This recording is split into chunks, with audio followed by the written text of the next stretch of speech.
Kepler-9 colony died in 11 minutes. 40,000 people. American settlers who'd crossed 300 light years to build something new on a world where the sky ran purple at sunset and the soil smelled like rain. They'd named their streets after places they'd left behind.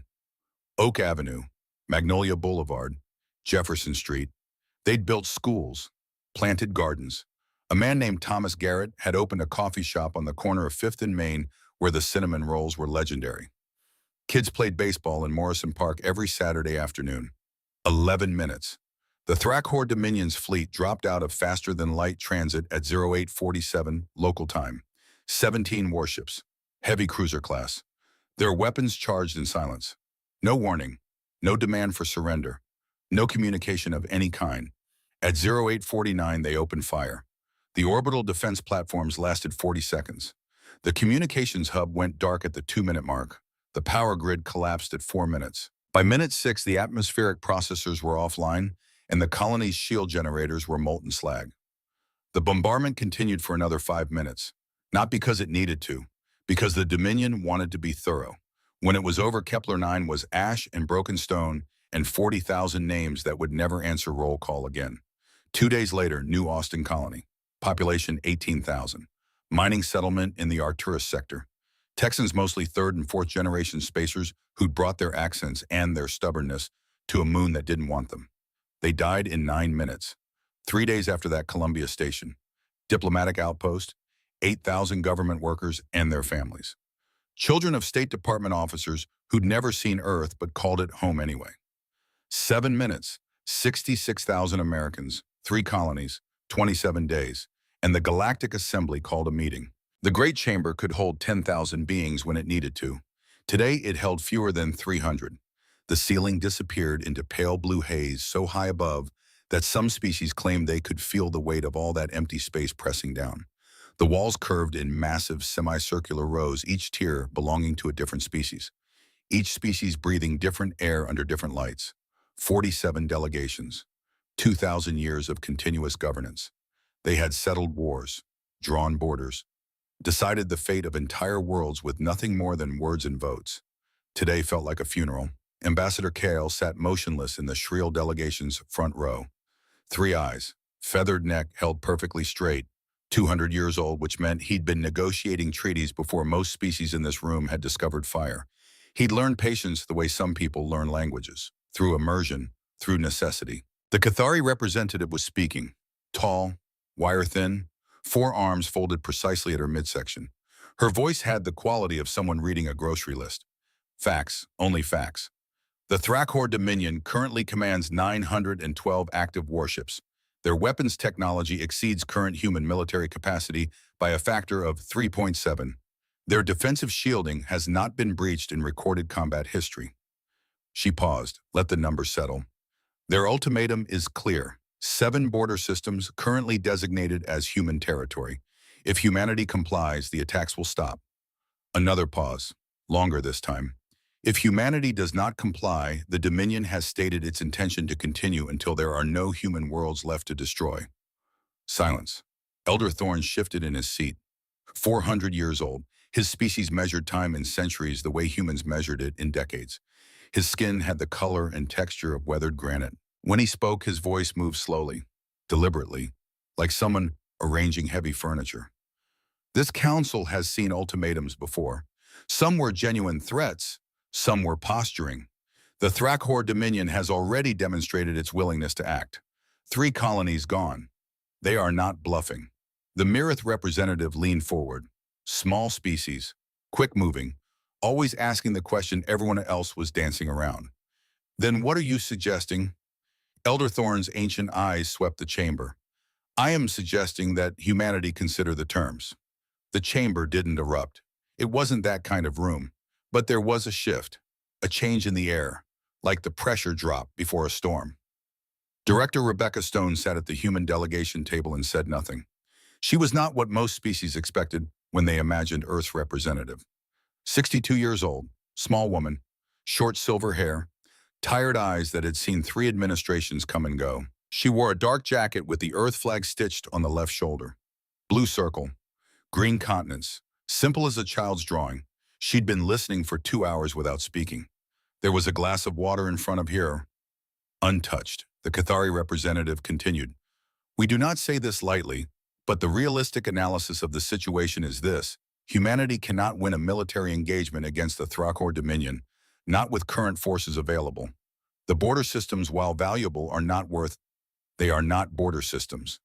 Rebecca Stone's voice wasn't loud. Wasn't angry, just clear, the way a cold morning is clear. The Cathari representative stopped mid-sentence. Stone stood slowly, placed both hands flat on the table. They are homes, people live there, people were born there, children grew up there. You're describing them like pieces on a game board that can be moved around for strategic advantage. They're not. She looked directly at the Cathari representative. They're places where people planted gardens and named streets and built schools. Kepler 9 had a street called Oak Avenue. There was a coffee shop on 5th and Main. A man named Thomas Garrett made cinnamon rolls every morning at 5 a.m. because that's when the construction crews came in for breakfast. Her voice stayed level, controlled. New Austin had a baseball league, 8 teams, kids ages 6 to 16. They played every Saturday in Morrison Park. Columbia Station had a school where 800 children learned Earth history from teachers who'd never set foot on Earth. She straightened. So no, we will not be considering the terms. Elder Thorne leaned forward slightly. Director Stone, we understand the emotional weight of what has happened, but the survival of your species must take priority over. The survival of our species, Stone said quietly, is exactly what we're talking about. She reached down, picked up a small communications device from the table, looked at it for a moment, set it back down. When the first colony was attacked, our government convened an emergency session. Not like this one, faster. We didn't spend 2 hours reviewing the Dominion's fleet numbers. She looked around the chamber slowly. We spent 2 hours deciding what to do about them. Her eyes moved from delegation to delegation. We have already responded. The Mirith representative sat up straighter. What do you mean you have already responded? Rebecca Stone's expression didn't change. I mean that we sent a ship. Silence. Different this time. The kind of silence that has texture. One ship, the Cathari representative said. Not quite a question. One ship, Stone confirmed. Ambassador Kale's 3 eyes blinked in sequence, a sign of deep confusion for those who knew his species. Director Stone, the Thrakor Dominion has 912 warships. Sending one vessel into their territory is not a military response. It is what we decided. Elder Thorne's voice dropped. It is suicide. Stone looked at him. Her expression stayed perfectly calm. She should be in their sensor range about now. She sat down, hands flat on the table, eyes straight ahead. The chamber sat in the stunned silence.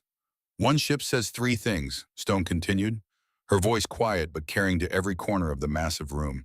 We are not asking for help. We are not waiting for permission. And we are not afraid. She picked up her glass of water, took a single sip, set it down with absolute precision. One ship says all 3 of those things at the same time. Ambassador Kale stood very still. He was old enough to recognize moments.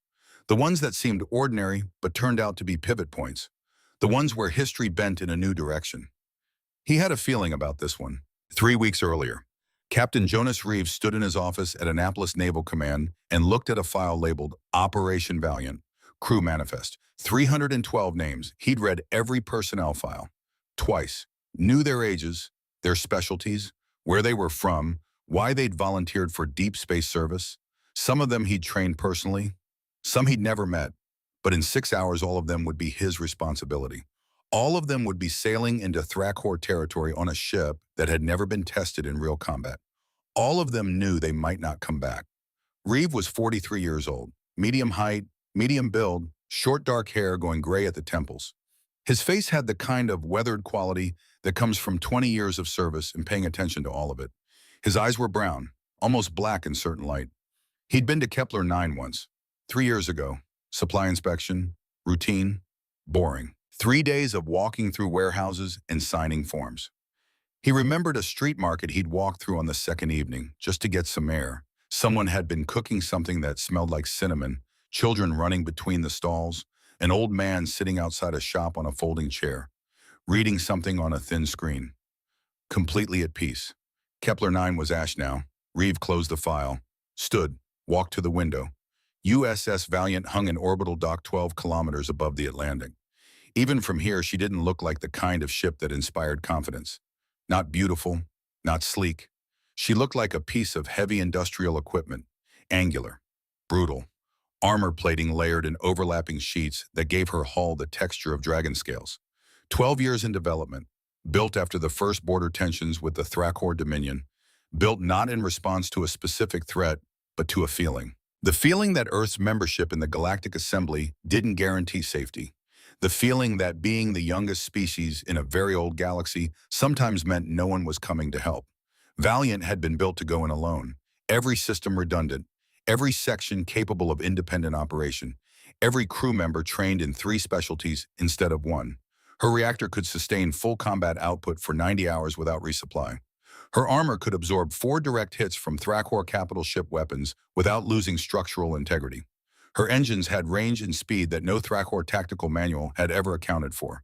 She was the best thing Earth had ever built, and Reeve was about to take her to war. He met with each crew member individually. Standard protocol before deep deployment. 5 minutes per person. Asked the same question each time.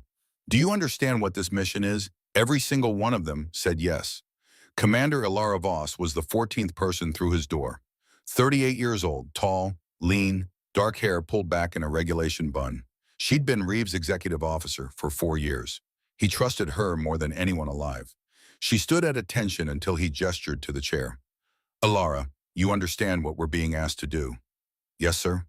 312 people, 1 ship, Thrakor home territory. Yes, sir. He studied her face, looking for hesitation, doubt, fear, found none of it. You were born on Kepler 9. Yes, sir. Left when I was 7. Parents got transferred to Earth. You had family there. It wasn't a question. He'd read her file, knew her service record better than his own. Cousins, aunt, uncle, extended family. Past tense. She reached into her jacket pocket, pulled out a photograph. Old-fashioned, printed on actual paper. Set it on his desk. Yellow wildflowers, low mountains in the background. Sky so pale it was almost white. Took that the summer before we left. Morrison Valley. Used to go there every weekend. Reeve looked at the photo, said nothing. I was going to visit, Voss said quietly. Next year, always next year. She picked up the photograph, slid it back into her pocket. I understand the mission, sir, and I'm ready. Chief Engineer Dara Knox came in an hour later. 31 years old, small, quick-moving, short hair, tense eyes that never stopped calculating. Top 1% of her MIT reactor engineering cohort. Huntsville, Alabama. Grew up in Rocket City. Space was in her blood. Captain, Chief Knox, 5-minute conversation about a very long mission. Understood, sir. You've been living with Valiant's reactor for 2 years. You know her better than anyone. I do, sir. Can she do what we need her to do? Knox didn't hesitate. She can do things no human ship has ever done. Sustained combat output for 90 hours. Full weapons, full shields, full engines, all at once. Previous generation ships had to choose. Valiant doesn't choose. She does everything. And if we take damage, redundant systems on redundant systems, you can lose 40% of her mass and she'll keep fighting. Reeve nodded slowly. You talk to the reactor. Knox blinked. Sir, I've seen the maintenance logs. You talk to it. Call it beautiful. Tell it to behave. She smiled. First time he'd seen that in 6 months of working together. Sir, I spent 2 years building her heart. You spend that much time with something, you develop a relationship. And you're willing to take that relationship into Thrakor space. Sir, she's the best thing we've ever built. And if anyone's going to keep her alive through what's coming, it's me. Good, because that's exactly what I need you to do. Lieutenant Wraith Okafor, 26 years old, Philadelphia, tactical officer, highest systems assessment score in the program's history, smart enough to know exactly how dangerous this mission was. Lieutenant, sir, this will be your first combat deployment. Yes, sir. Real combat, not simulation. Understood, sir. Reeve watched him carefully, looking for the tells, the small signs that someone was in over their head and didn't want to admit it. You're afraid. It wasn't a question. Okafor met his eyes, steady. Yes, sir, I'd be an idiot not to be. Fear doesn't disqualify you. Letting it control you does. Sir, I've trained for 3 years for this. Run every scenario. Studied every tactical manual. I know the numbers, I know the odds, and I know that fear just means I understand what we're up against. He straightened slightly. It doesn't tell me what I'll do when the moment comes. Only the moment will tell me that, and I'd rather find out on Valiant than wondering for the rest of my life if I was good enough. Reeve nodded once. You'll find out. We all will. Corporal Lyndon Pierce, 24 years old, Nashville, systems specialist, quiet kid with steady hands and a sister starting at Caltech in the fall. Corporal Pierce. Sir, your sister, she knows what you're doing. Yes, sir, told her last week. What did she say? Pierce smiled, small one. She said I was an idiot. Then she said she was proud. Then she made me promise to come back because she's not explaining to Mom why I'm not at her graduation. You planning on keeping that promise? Planning on it, yes, sir, but I also understand the mission, and I understand that some promises are harder to keep than others. He looked directly at Reeve. Sir, my family came to this country 4 generations ago with nothing. Built something. My great-grandfather used to say that freedom isn't free and someone always has to pay the bill. And you think this is your bill. Think Kepler-9 paid a bill they shouldn't have had to pay. And if going to Thrakor space means no one else has to pay it, then yes, sir, this is my bill. 312 conversations. 312 people who understood the mission. 0 refusals. Valiant launched from orbital dock at 0600 hours. Reeve stood on the bridge and watched Earth shrink in the rear display. Blue and white and green. Smaller, smaller, gone. Helm, set course for Thrakor border. Maximum cruise speed.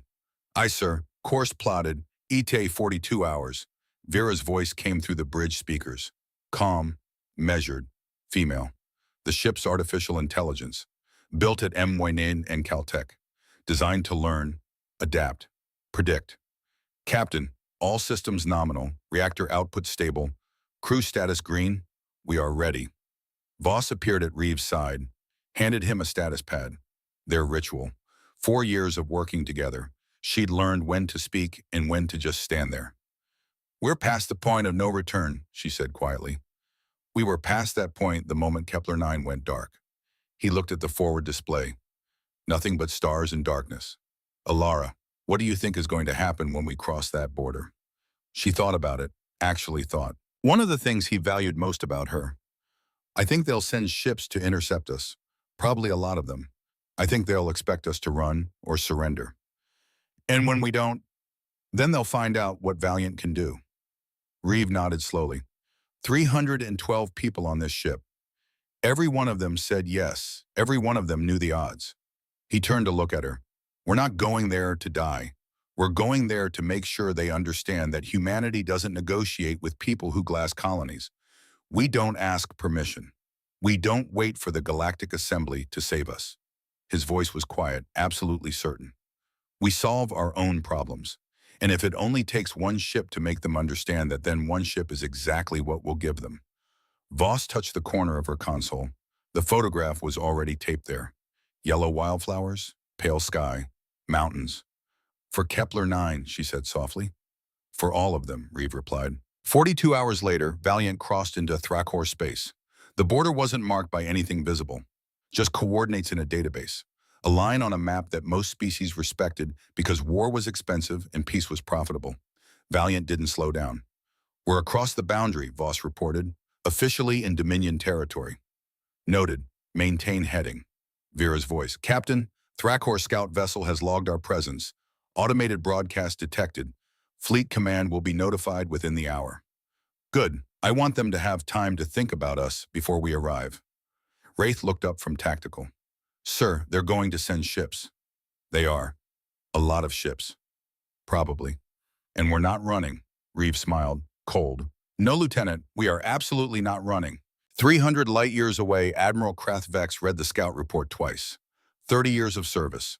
Commanded fleets before most of his officers were born. He'd learned not to make assumptions, not to underestimate, not to take anything for granted. He read the report a third time. One ship, human configuration, warship class, unknown model, entering Dominion space at high speed, not responding to warnings, not slowing down, alone. He looked at his tactical officer, young, eager, smiling slightly. Sir, one ship against our border fleet. The math is not complicated. Vex had been in enough battles to know that easy moments were often the dangerous ones. He had a feeling, nothing solid, just a feeling. Deploy 3 intercept formations, 40 ships total, weapons hot before they enter range. Full scanner sweep. I want every reading sent directly to me. Sir, 40 ships for one. I know what one is, Vex said flatly. I also know we don't have classification records on this vessel. It's new. We don't know what it can do. He looked at the tactical display. And I don't make assumptions about things I don't know. His tactical officer's smile faded. Yes, sir. Vex stared at the display for a long moment, the single contact moving deeper into Dominion territory. Not slowing, not deviating. He thought about that feeling. The one that said something about this was wrong. Then he pushed it aside and went to prepare his fleet. On Valiant's bridge, Reeves sat in his command chair and watched Threadcore space slide past on the navigation display. 40 ships were moving to intercept them. Vera had counted them, plotted their trajectories, calculated intercept time. 18 minutes to contact, Voss said quietly. Reeve nodded once. All hands, battle stations. Throughout the ship, 312 people moved to their positions, trained, ready, knowing exactly what was about to happen. In engineering, Dara Knox placed her hand flat on the reactor housing, felt the hum of contained power. All right, beautiful, she whispered. Let's show them what you can do. On the bridge, Alara Voss looked at her photograph one last time. Yellow wildflowers. Home. Wraith Okafor's hands moved across his tactical console. Steady, no shake. Fear was there, but it was quiet now, waiting. Lyndon Pierce checked his systems one final time, thought about his sister, about promises. And Captain Jonas Reeves sat perfectly still in his command chair and thought about an old man reading on a folding chair outside a shop on Kepler 9, about children running through a market, about cinnamon, about 40,000 names that deserved an answer. Helm, he said quietly, maintain heading.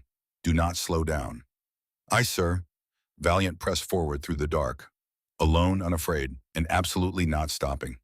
The Thrakor intercept fleet came out of formation like a net spreading wide. 40 warships, each one massing 3 times Valiant's tonnage. They moved with the practiced precision of a force that had never lost, never had reason to doubt. Admiral Vex watched from his flagship's command center. The human vessel was still approaching, still not slowing, still broadcasting nothing. Range in 90 seconds, his tactical officer reported. Weapons status, all ships hot, targeting solutions locked. Vex studied the display. One contact, alone, moving in a straight line directly toward his fleet. Either the humans were insane or they knew something he didn't. He suspected both. All ships, fire when in range, concentrated barrage. I want overwhelming force on that vessel immediately. Yes, sir. 60 seconds. On Valiant's bridge, the tactical display showed 40 contacts spreading into a containment pattern. Classic Thrakor doctrine. Cover every angle. Leave no escape route. Force the enemy to come through them or turn back. They're spreading wide, Wraith said, his voice steady, numbers and geometry that he could handle. Containment formation. They're expecting us to try to break through a gap. Vera, Reeves said quietly. Analysis. The AI's voice filled the bridge. Standard Thrakor intercept pattern. Optimized for engagement against vessels that will attempt evasive maneuvers or retreat. Their firing solutions assume we will try to find a weakness in their formation. And if we don't, then their formation becomes a liability. Ships on opposite sides of the formation cannot fire without risk of hitting each other if we position ourselves correctly. Reeve nodded once. We're not running, we're not evading. Voss looked at him. Then what are we doing? Going through them. 30 seconds. The Thrakor fleet opened fire at maximum range. 6 ships, heavy plasma cannons. The kind of weapons that could crack a moon if you gave them enough time. All 6 firing simultaneously. Coordinated. Professional. The bridge display lit up with incoming fire warning zones.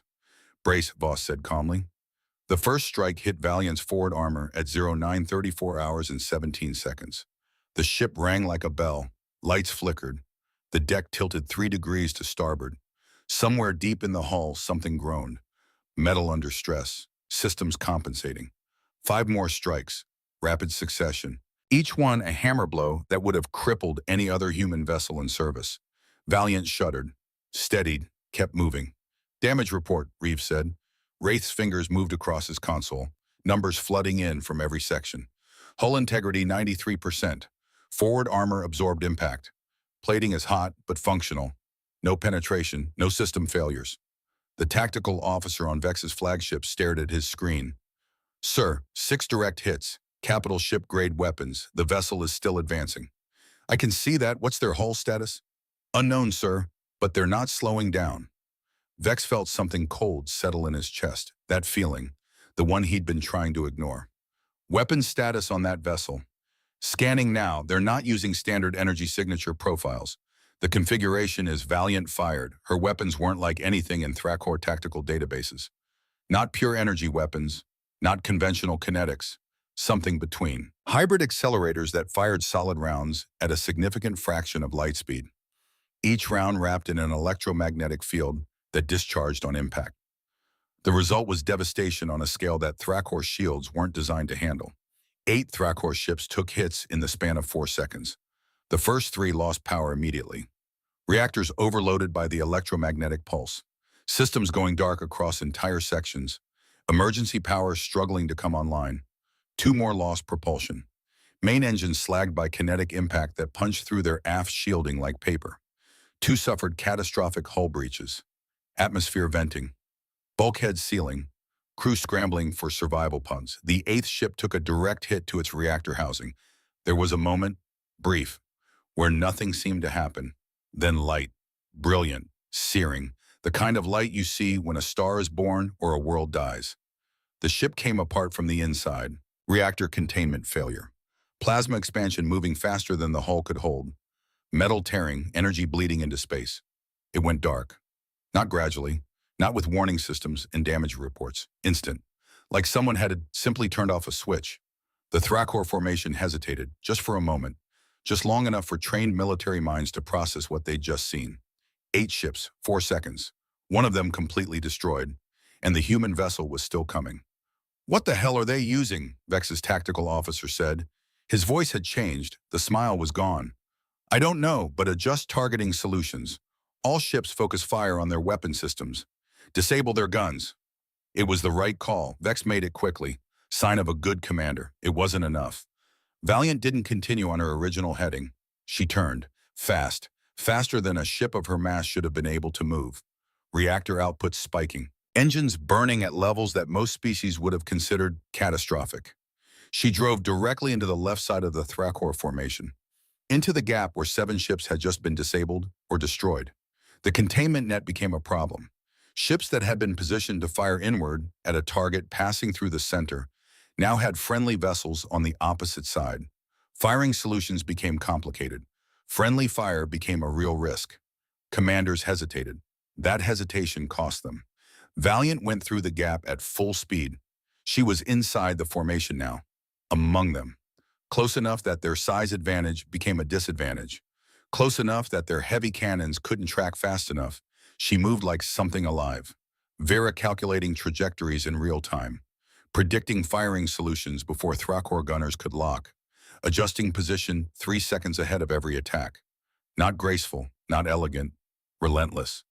Valiant's guns spoke again. And again, each shot precise, each impact devastating. A Thrakor cruiser trying to maneuver for position took a hit amidships, lost stability control, started a slow tumble it couldn't correct. Another took rounds through its command section. Bridge went dark, secondary control trying to compensate. A third made the mistake of getting close, trying to use its mass advantage. Valiant put 3 rounds through its reactor shielding at point-blank range. It went critical. Voss watched the tactical display and felt something she hadn't expected to feel. Hope. They're breaking formation, Wraith said. His voice still steady, but there was something underneath now. Excitement, fear, both. Trying to regroup. Vera, status on their fleet. 14 vessels destroyed, 9 disabled. Remaining ships falling back to re-establish defensive positions. Time since first contact. 11 minutes, 17 seconds. 11 minutes. Reeve looked at the display. 40 ships had become 17 functional vessels, and those 17 were retreating. Helm, maintain heading, follow them. Sir, they wanted to know what we can do. Let's make sure they get a good look. Voss turned to him. Jonas, we've made our point. No, we've made a dent. The point comes later. He looked at her directly. When we get to their capital. Admiral Vex stared at his tactical screen for 2 full minutes without speaking. His tactical officer stood nearby, silent. The young man who'd been smiling earlier looked like he'd aged a decade in 11 minutes. Casualty reports, Vex said finally. 14 ships total loss, approximately 4,000 personnel, 9 ships disabled but recoverable. Unknown casualties on those vessels, but preliminary estimates suggest another 2,000. 6,000 of his people, gone or injured, in 11 minutes, against one ship. The human vessel, still advancing, hull integrity estimated at 89% based on energy signature analysis. They've taken damage but remain fully operational. Vex thought about his 30 years of service, about every battle he'd fought, every engagement he'd commanded. He thought about the feeling he'd had when he read that initial scout report. He'd been right to be worried. He reached for the long-range communications array. Get me Supreme Commander Drax. Priority 1. Immediate. The channel opened. Drax's voice came through, deep, controlled. But Vex could hear the edge underneath. The man had been briefed. Admiral Vex, report. Sir, I engaged the human vessel with a 40-ship intercept formation. Standard containment pattern. And Vex chose his next words carefully. Sir, that vessel destroyed or disabled 23 ships in 11 minutes. It used weapon systems outside our tactical database, maneuvered in ways our predictive models didn't account for, and it fought with a tactical approach that seemed to adapt in real time. Silence on the other end. Admiral, are you telling me that one human ship defeated your border fleet? Sir, I'm telling you that one human ship went through my border fleet like it wasn't there, and it's still advancing toward Dominion core territory. Another pause, longer this time. Current heading, direct line towards Shen corridor. The gauntlet. Yes, sir. More silence. Vex could almost hear the calculations happening on the other end, the strategic considerations, the political implications. When Drax spoke again, his voice was different, harder. Admiral, pull your remaining forces back to secondary positions. Do not engage unless attacked directly. Sir, you heard me. Fall back. I'm deploying the full corridor defense. The gauntlet hasn't been activated in 15 years. Then it's time we reminded the galaxy why we built it. Drax's voice carried the weight of absolute authority. Send everything, every ship, every platform, every weapon system along the Shen corridor.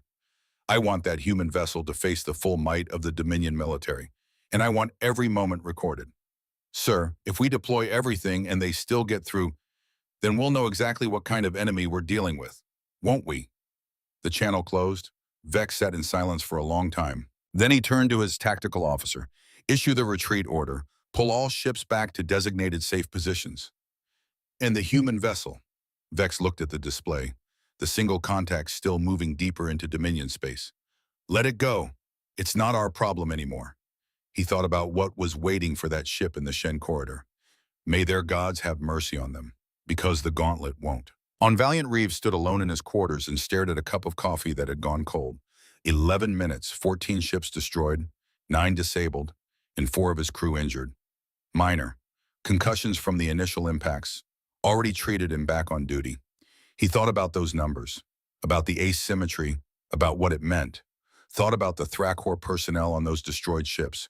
4,000 people who'd woken up this morning expecting a routine intercept. A display of force against a single vessel that would probably surrender or retreat. 4,000 people who died because their commanders underestimated what one ship could do. No, not what one ship could do. What humans would do when you touch their homes. There was a knock at his door. Come. Voss entered. She had 2 fresh cups of coffee, set one on his desk, took the cold one away without comment. Crew status. Good. Better than good. They're wired, adrenaline still running hot. But they're focused. Casualties. 4 injured during the first barrage. All back on duty. No fatalities. Reeve nodded slowly. The Thrakor fleet is pulling back. I know. Vera tracked them. They're regrouping at secondary positions, but they're not pursuing. Which means they're calling for reinforcements. Or preparing something bigger. Reeve picked up the coffee, took a sip. Hot. Perfect. Vera, analysis of our current trajectory. What's between us and the Thrakor capital? The AI's voice filled the small room. Shen corridor, 11 million kilometers in length. positioned between two dense asteroid fields. The Dominion has heavily fortified this corridor over the past 20 years. Define heavily fortified. Scanning available intelligence databases. The corridor contains an estimated 200 warships in layered defensive formations, 3 battle stations positioned at the far end. Each station is approximately the size of Earth's moon. Additionally, weapons platforms are installed along the corridor edges. Current estimate is 340 platforms creating overlapping fields of fire. Voss set down her coffee. 340 platforms, 200 ships, 3 battle stations. The Dominion calls it the Gauntlet, Vera continued. Previous combat tests conducted 12 years ago resulted in complete destruction of test vessels in under 4 minutes. Reeve was quiet for a long moment. How long until we reach the corridor entrance? At current speed, 18 hours. And our current status?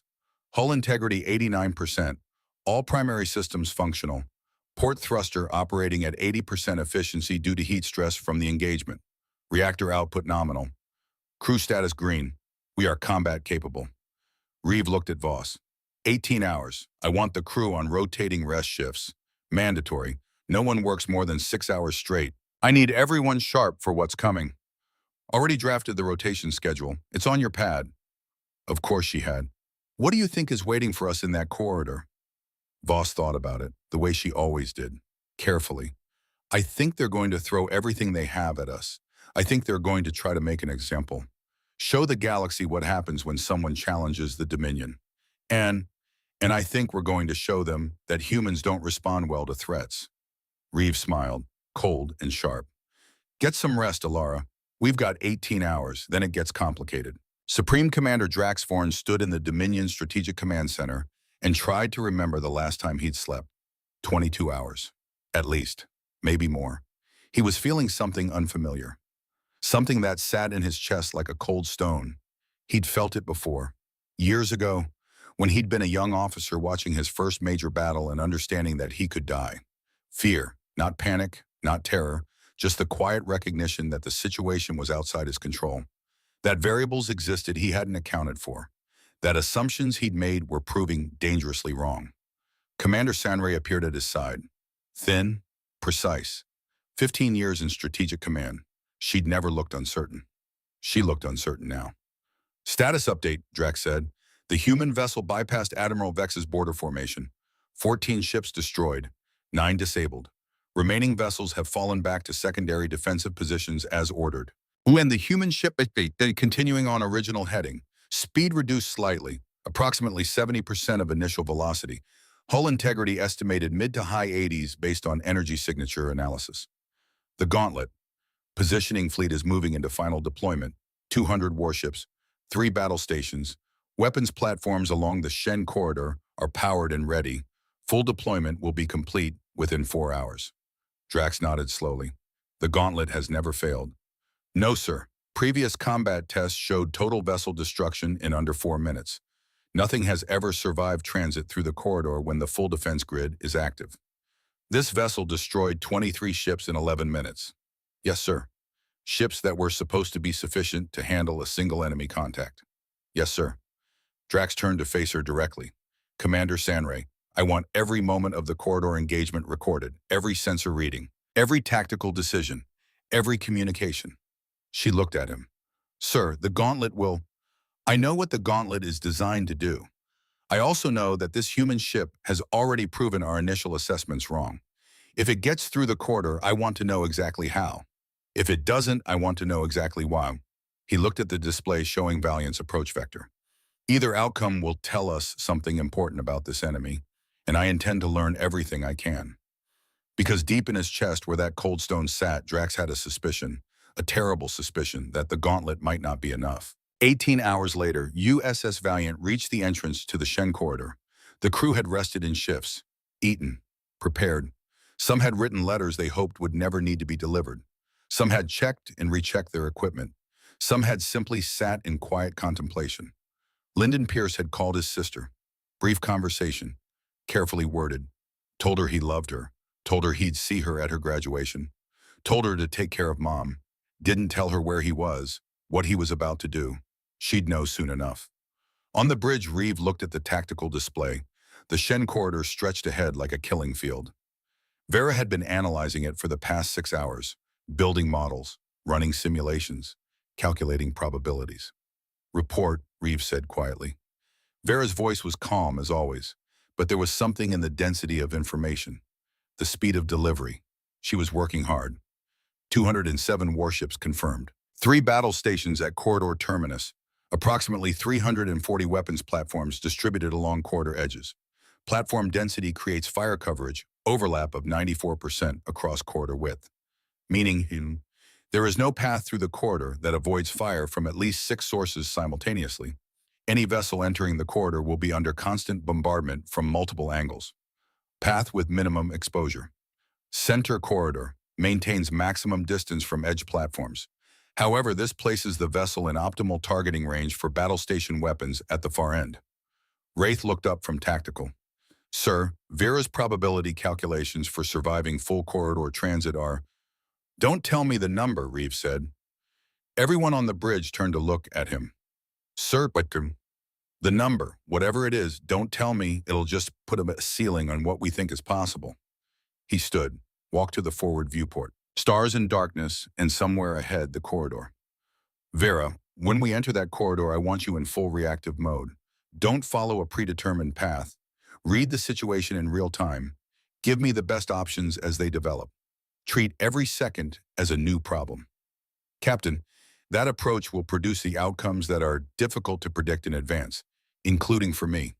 Good, because if it's difficult for you to predict, it'll be difficult for them to predict too. He turned back to his crew. We've come this far, crossed into enemy territory, fought through their border fleet. They know we're here, they know we're not stopping, and now they're going to try to kill us with everything they have. He looked at each of them, Voss, Wraith, every officer on the bridge. We're going in, we're going through, and we're coming out the other side. Voss stood. All hands, battle stations. This is not a drill. Throughout the ship, 312 people moved to their positions. In engineering, Dara Knox placed both hands on the reactor housing. All right, beautiful. Everything you have got, every last drop. Show them what Earth engineering can do. The reactor hummed, power building, waiting. Reeves sat back in his command chair. Helm, full speed, maintain center corridor heading. Vera, full authorization for reactive maneuvering. All weapons free. Engage targets as they present. Acknowledge, Captain. All crew, this is the captain. We're entering the Shen corridor. They're going to hit us with everything, and we're going to hit back harder. Remember Kepler 9. Remember New Austin. Remember Columbia. He paused. Remember why we're here. And do not stop. Valiant crossed the threshold into the Shen corridor at full speed, and 340 weapons platforms opened fire. And 340 weapons platforms opened fire. The weapons platforms fired in sequence. A wall of light converging from both sides of the corridor. Energy weapons, kinetic rounds, plasma charges, all of it flowing toward the center where Valiant was cutting through at full speed. Vera had calculated the timing cycles of each platform down to fractions of a second. She moved Valiant through the gaps in that timing like threading a needle at relativistic velocity. Not avoiding fire. That was impossible. Just positioning the ship to take hits on the strongest armor sections.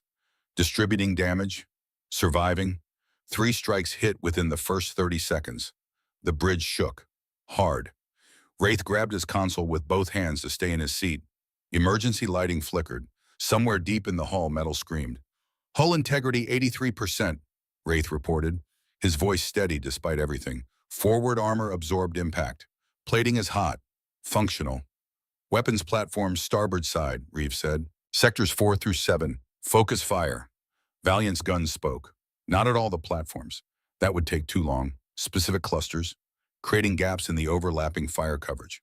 Creating paths. Explosions bloomed along the corridor edge like flowers made of light and shrapnel. 5 platforms. 6. 7. Each one a precisely calculated target that opened space for Valiant to maneuver. The first warship formation came in from the left. 20 ships in spread formation, filling the corridor with fire. Formation incoming, Wraith said. 20 contacts. Spread pattern. Vera, Reeves said quietly. Options. Gap on right corridor edge. Platform cluster we disabled at entry has created a 2.3-kilometer opening. If we drive toward the asteroid field, we reduce incoming fire by 40% for approximately 8 seconds. How close to the asteroids? Very close, Captain. Voss looked at the tactical display. The asteroid field was dense. Ship-killing, dense. Flying that close was insane. Do it, Reeves said. Valiant turned hard right. Reactor output spiking, engines burning at levels that made the entire ship vibrate. She drove toward the asteroid field dead edge at a speed that would have terrified any sane captain. The crew in the starboard observation bay watched boulders the size of buildings pass close enough to touch. So close they could see the texture of ancient rock, the pitting from millennia of micrometeorite impacts. The Thrakor formation had spread wide specifically to prevent this kind of evasive maneuver, but they hadn't accounted for anyone being willing to risk collision with the asteroid field. Their firing solutions became complicated. Ships on the left side were too far away for accurate fire at the angle Valiant was presenting. Ships on the right were too close to the asteroids to fire without risk of hitting the field themselves. They fired anyway, less accurate, but there were a lot of them. 7 hits in 4 seconds. The bridge went red, warning klaxons screaming. Hull integrity numbers dropping, 83%, 79, 74, 71. Lower port corridor depressurizing, Wraith said, his voice tight now. Emergency seals activating. In the lower port maintenance corridor, 4 crew members were running, bulkheads coming down, automated systems trying to contain the breach. 3 of them made it to the sealed section in time. Corporal Lyndon Pierce did not. He was 10 meters from the bulkhead when it came down. He saw it closing, understood immediately, stopped running, turned, looked back the way he'd come, at the breach, at the stars visible through torn metal. He thought about his sister, about the promise he'd made, about Caltech graduation next spring. He thought about his great-grandfather's words. Someone always has to pay the bill. The atmosphere vented, fast, violent. Lyndon Pierce was pulled toward the breach, grabbed a handhold, held on for 3 seconds, meter 7. His grip failed. He went out into the black, into the corridor, into the weapons fire in the dark and the cold. His name was entered into Valiant's permanent record at 1:04:07 hours. 24 years old. Nashville, Tennessee. The ship kept moving. On the bridge, a quiet tone sounded, the kind that meant someone had died. Reeves' jaw tightened, just for a moment. Then his voice came over the ship-wide comms. We have casualties, lower port section. Corporal Lyndon Pierce is gone. He let that sit for a beat. We keep moving, for him, for all of them. Do not stop. In engineering, Dara Knox heard the announcement, felt something hot and tight in her chest. Pushed it down, focused, put both hands on the reactor housing. You beautiful thing, she whispered. Give me everything you've got. Everything. The reactor responded, power surging, more than specs said it should handle, more than safety margins allowed. It didn't matter. Nothing mattered except getting through.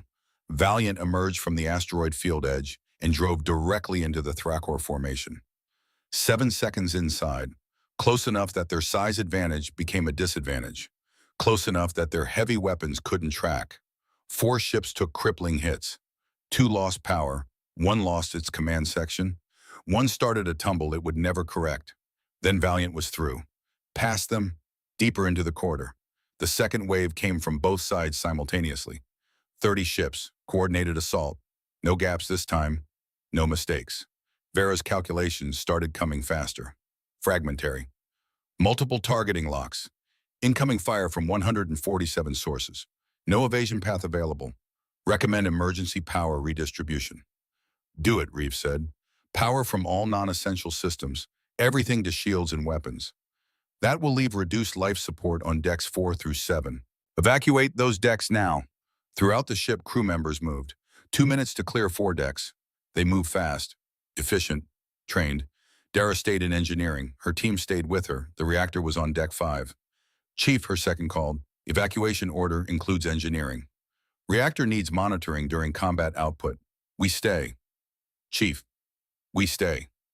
The second wave hit with everything, coordinated fire from 30 ships, overlapping fields from the remaining weapons platforms. A storm of directed energy and kinetic rounds that would have vaporized any other vessel in human service. Valiant took 12 hits in 30 seconds. Hull integrity dropped. 71%, 68, 64, 61. The starboard side tore open, not a small breach. A massive wound. 15 meters of hull armor simply gone.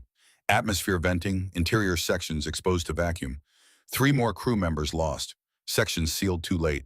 Names entered into the record. The ship shook like something dying, but the guns kept firing, and Vera kept calculating, and Dara kept the reactor burning, and Valiant kept moving forward. Battle stations activating, Wraith said. His voice was shaking now, but still functional, still reporting. 3 contacts, end of corridor, they're powering weapons. The battle stations were enormous, moon-sized fortresses that had been positioned at the corridor terminus specifically for this, for targets that made it this far, for ships that proved difficult to kill.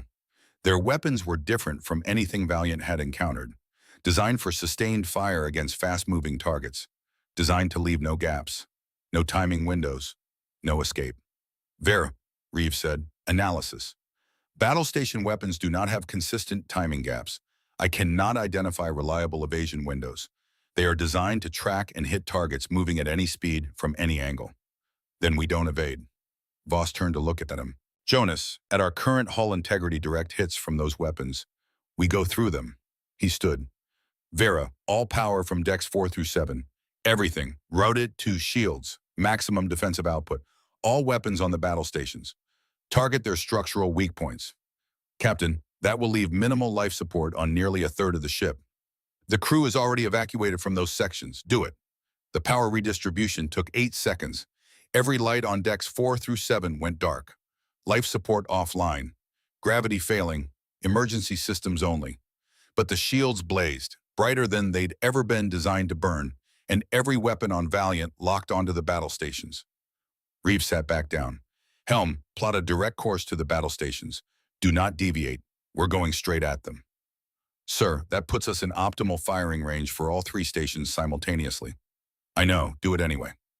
Valiant drove forward, directly at 3 moon-sized fortresses that could crack a planet if given enough time. They opened fire.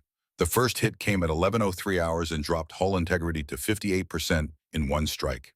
The bridge went dark. Emergency power kicked in.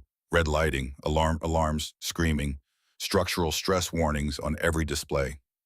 The second hit opened another breach on the port side. Larger than the first, whole sections gone. The ship's profile changing as armor peeled away. Wraith was bleeding from a cut on his forehead. Didn't seem to notice. Hull 54%. Port thruster destroyed, running on 3 engines. The third hit should have killed them. It struck the forward armor. The section that had already taken the most damage. That was already stressed beyond design tolerance. The armor held. Barely. Valiant's guns had been firing the entire time, not spread across all 3 stations. Concentrated. Vera had identified the weakest structural points, the places where architecture met function, where support beams carried too much load. The first battle station's reactor housing collapsed at 11:05 hours and 30 seconds. There was a moment where nothing happened. Then light, pure, violent, a sun being born in the wrong place. The explosion was visible for 3 million kilometers. The station tore itself apart, pieces spinning into the dark, energy bleeding into space like blood. The second station went at 11:09 hours and 12 seconds. Different failure mode, its power distribution grid overloaded under concentrated fire. Cascading system failures. Sections going dark. Then detonation. The third station's targeting array took a direct hit. Sensors failed. Tracking systems blind. It kept firing, broad sweeps of energy weapons into empty space. Hitting nothing. Desperate. Panicked. Valiant flew past all 3. Damaged. Trailing atmosphere from multiple breaches. Port thruster gone. Hull at 58%, but still moving, still alive. The far end of the Shen corridor opened ahead. Empty space. No more platforms. No more formations. No more battle stations. Wraith looked at his display, looked at it again, like he couldn't believe what he was seeing. We're through, he said, his voice not quite steady anymore. Captain, we're through. The bridge was silent for a long moment. Then Reeves spoke. Quiet. Damage assessment, full report. The numbers came in. Brutal, honest. Hull integrity 58%. Starboard breach exposing 6 decks. Port breach exposing 4. Port thruster completely destroyed. 3 main engines remaining at 80% output. 22 crew injured. 4 dead. Corporal Lyndon Pierce. Specialist Maria Okafor. Technician James Wright. Engineer Sarah Patel. 4 names in the permanent record. Reeves stood, walked to the viewport, looked at the stars. How far to the Thrakor capital? 18 hours at current speed with thruster loss, Wraith said. Good. Vera, damage control protocols. Work with Chief Knox. I want everything you can give me in 18 hours. Understood, Captain. Alara, casualty notifications. Next of kin, personal messages from me to each family. Voss nodded. Her eyes were wet, but her voice was steady. Yes, sir. Reeve turned to face his bridge crew. We just went through the worst they had, took everything they could throw at us, and we're still here. 4 people paid a price for that. 4 people who volunteered knowing the odds, knowing what it might cost. He looked at each of them. We're 18 hours from their homeworld, from 9 billion people who've never been threatened in their lives. When we get there, they'll have a choice to make, and we'll have made sure they understand exactly what kind of people they're dealing with. And if they choose wrong, Voss asked quietly, then we make sure the galaxy remembers that humanity doesn't stop. Ever. 18 hours. Dara Knox spent every minute of it in engineering, hands-on work, welding, rerouting, jury-rigging systems that were never meant to operate in their current condition. The starboard breach got sealed, not pretty, not up to original specs, but enough to hold atmosphere, enough to keep the ship functional. Hull integrity crept up, 58%, 59, 61, 63, 5% gained through sheer determination and engineering excellence. The port thruster was gone. Nothing would bring it back. But the 3 remaining engines were tuned, optimized, running smoother than they had any right to. Dara talked to the reactor the entire time. Come on, beautiful. Little more, just a little more. You can do this, I know you can. The reactor hummed, steady, reliable. The ship held together. Reeves spent the 18 hours walking, deck by deck, section by section, talking to crew, looking at damage, seeing with his own eyes what they'd survived. He stopped at the memorial wall, 4 names already added. Brass plates, simple, clean, Corporal Lyndon Pierce, age 24, Nashville, Tennessee. Specialist Maria Okafor, age 29, Atlanta, Georgia. Technician James Wright, age 31, Portland, Oregon. Engineer Sarah Patel, age 27, Boston, Massachusetts. He stood there for a long time. Then he moved on. In her quarters, Voss looked at the photograph. Yellow wildflowers, mountains, sky. Kepler 9, 66,000 people. 3 colonies, gone. 4 crew members, 1 ship. Still fighting. The math didn't balance. Could never balance. But they'd made the Dominion bleed, made them understand. That had to mean something. USS Valiant dropped into the Thrakor home system 18 hours and 42 minutes after exiting the Shen corridor, exactly as Vera had calculated. Rethra hung in space ahead. Green, gray, enormous. 9 billion people. Cities built on top of cities for so long that the oldest districts had forgotten what sunlight looked like. The seat of Dominion power for 3,000 years. Never threatened, never attacked, never questioned. Until now. Reading 160 warships, Wraith said. Defensive formation, 7 layers, 40 orbital weapons platforms. Ground-based emplacements detected. The entire home defense fleet. Everything they had. Positioned, ready, waiting. Are they targeting us? Reeve asked. Wraith checked his display. Checked again. Negative, sir. They're holding position. Weapons are hot, but they're not locked on. Vera, analysis. Their formation is defensive, positioned to intercept threats from any approach vector. However, they are not firing. This suggests they are waiting to see if we communicate. Voss looked at Reeve. They want to talk first. Then let's talk.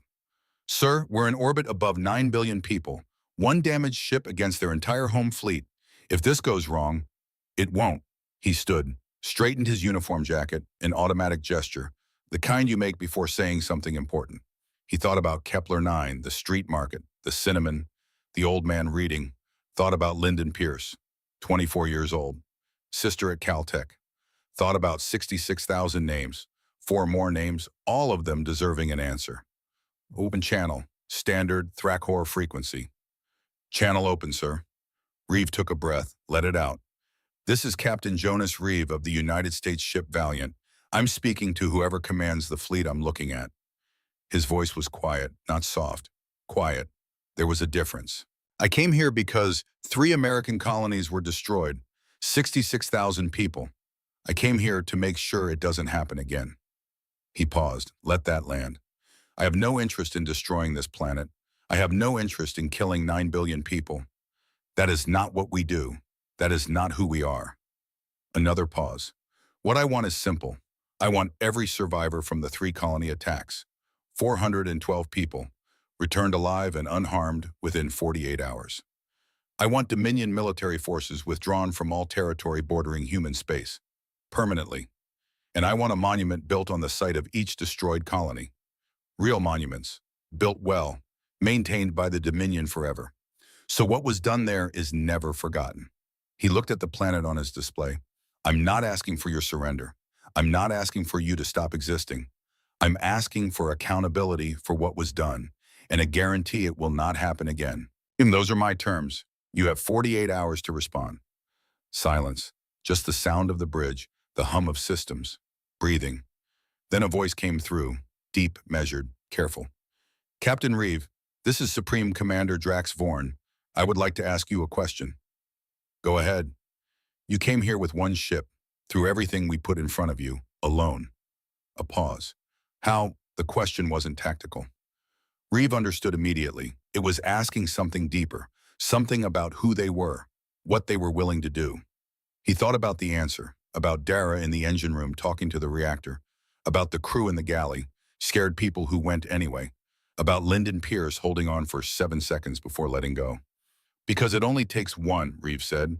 If you know the reason for what you're doing and you believe in it, one ship is enough. One person is enough. He looked at the planet. You attacked our homes, not our fleet. Not our military installations. Our homes where people lived, where children went to school, where families built lives. His voice stayed quiet. No anger in it. The anger had become something else, something harder, more lasting. We don't need a fleet for that. We just need to be certain, and we will not stop. Silence again. When Drax spoke, his voice had changed, not weaker, older, like someone putting down something heavy. Your terms, will you put them in formal diplomatic record? Yes. Then I will review them, 48 hours. The channel closed. Reeves sat down slowly. Voss looked at him. He's going to accept. I know. You asked for monuments, not revenge, not territory. Yes. Why? Reeve was quiet for a moment. Because 66,000 people deserve to be remembered. Because 4 crew members died getting us here. Because if we're going to be the kind of species that crosses 300 light years to build new homes, we need to be the kind that remembers what those homes cost. He looked at the tactical display. 1 damaged ship, 160 pristine warships, 9 billion lives. And because I want them to understand that humanity doesn't win through cruelty. We win through certainty, through not stopping, through being willing to pay any price for what we believe in. And then showing restraint when we have the power to do anything we want. Voss smiled, small. They're going to tell stories about this, about Valiant, about what we did.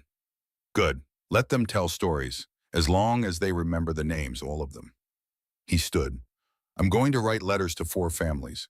Then I'm going to sleep for 12 hours. Wake me if the Dominion responds early. Yes, sir. He walked off the bridge. Behind him, Valiant held position in orbit. Battered, scarred, missing 1 thruster and carrying wounds that would take months to fully repair.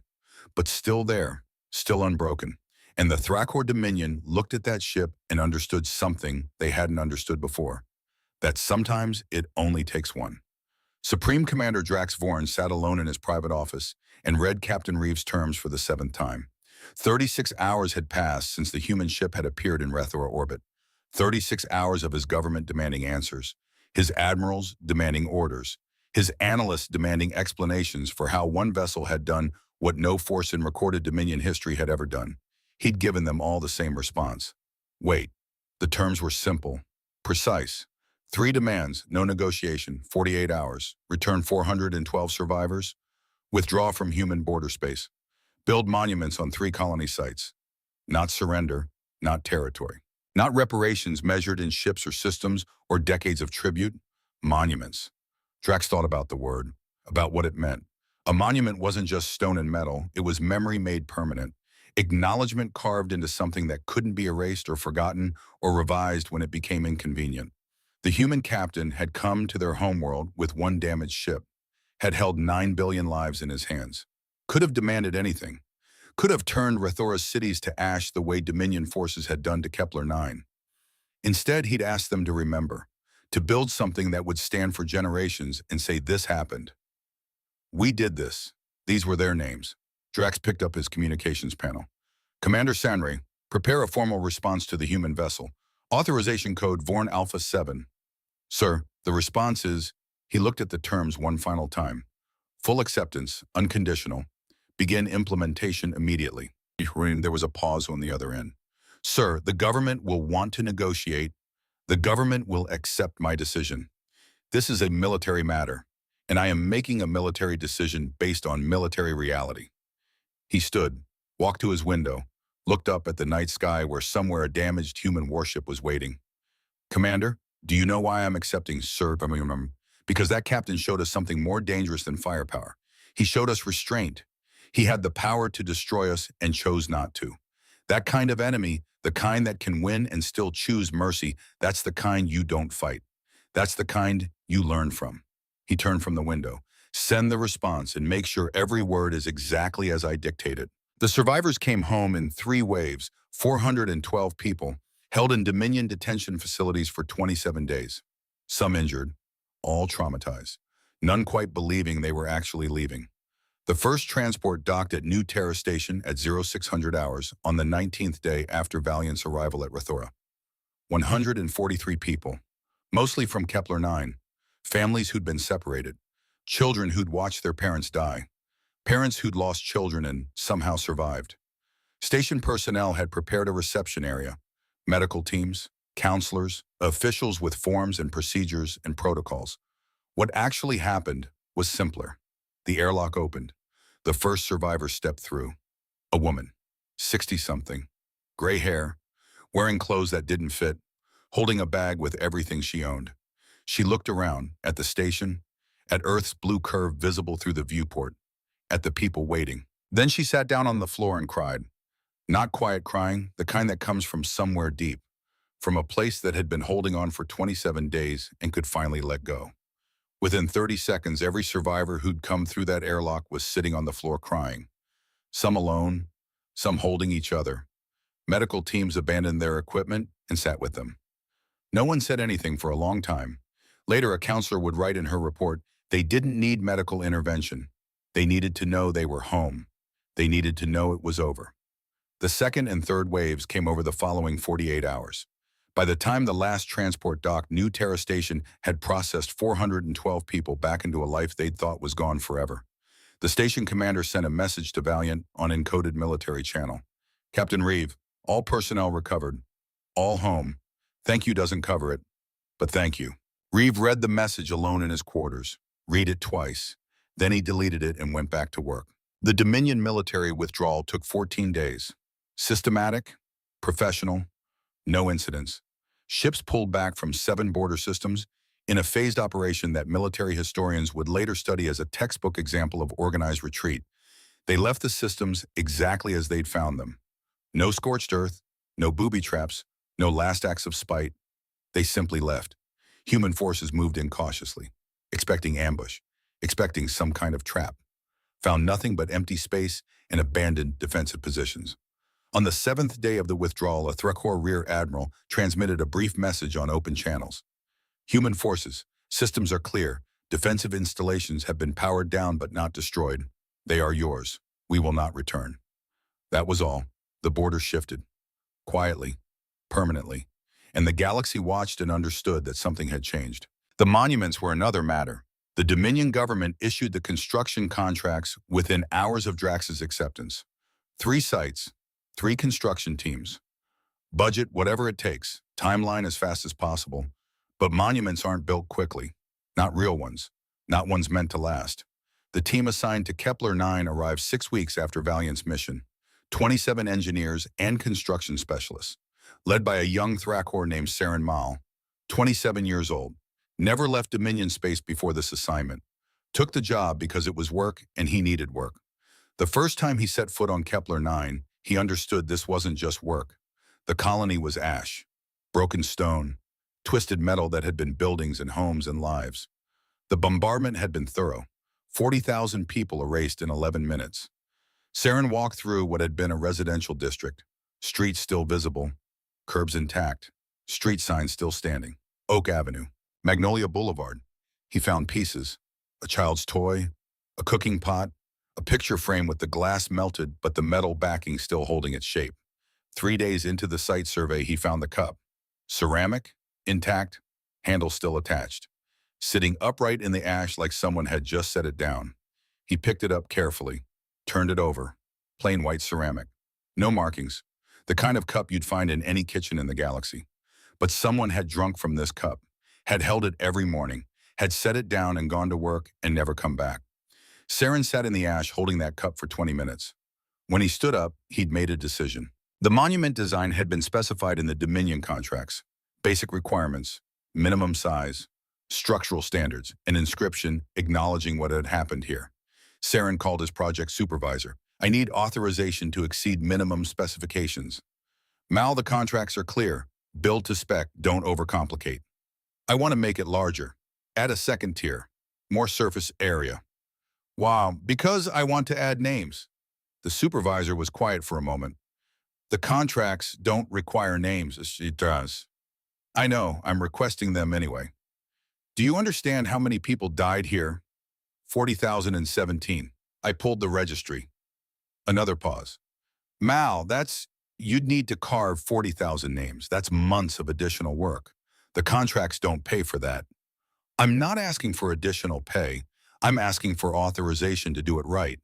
The supervisor thought about it, checked the contract language. Minimum size specified, no maximum. Approved, but you're staying until it's done, and you're doing it on your own time. Understood. Saren started carving names the next day. It took 6 months. The monument itself took 3 months. Local stone, shaped into something that was simple enough to understand and complex enough to mean something. Tall, taller than required, because the size should reflect what had been lost. At the base in both Thrakor script and English, an inscription, here stood Kepler 9 colony. 40,017 human beings lived here, planted gardens, named streets, built schools, raised families. On this site, they were killed by Thrakor Dominion military action. Their lives mattered. Their deaths will not be forgotten. These are their names. The names took another 3 months. 40,017, carved into the upper tier in small but clear lettering. Not alphabetical, not by family. In the order they had registered as residents. The order they had arrived. The order they had come to make this place home. Saren carved them himself. Refused automated systems, refused assistance, every name, every letter. By hand, Thomas Garrett, age 47, owner of the coffee shop on 5th and Main. Sarah Chen, age 9, figure 1, 3rd grade, liked baseball. Marcus Williams, age 72, retired engineer, had been reading outside his shop on a folding chair. 40,000 names, 40,000 people who deserved to be remembered. On the day the monument was completed, Saren stood at the base and looked up. The names rose above him in precise rows, sunlight catching the carved letters, making them visible for kilometers. He reached into his jacket, pulled out the ceramic cup, the one he'd been carrying for 6 months, set it down at the monument base, upright, carefully positioned, the way he'd found it. Then he stepped back and looked at what he'd built. A young member of his team approached, stood beside him. It's beautiful, sir. Saren shook his head slowly. It's terrible. It's a monument to something that should never have happened. But it's honest, and that's what they asked for. He looked at the cup one more time. That's what they deserved. USS Valiant came home 8 weeks after leaving Thrakor space. The journey back was slower. Careful. The starboard breach had been sealed, but the ship was still carrying damage that made high-speed transit dangerous. Darren Knox had kept the reactor running on pure determination and engineering excellence. When Valiant dropped into Earth orbit, Reeve had sent a single message ahead. No ceremony, no parade, just let us dock. Fleet Command had acknowledged, had tried to argue, had been told politely but firmly no. What actually happened was somewhere in between. There was no official ceremony, no parade, no speeches from admirals or politicians, but word had spread about what Valiant had done, about one ship going into Thrakor space and coming back, about the gauntlet, about the monuments. When Valiant approached the orbital dock, there were people there. Not organized, not official, just there. Families of the crew, Officials who came quietly because they wanted to see. Ordinary people who'd followed the news and wanted to be present for something that mattered. They lined the observation decks, hundreds of them, watching as the damaged warship came home. Valiant slid into dock in silence.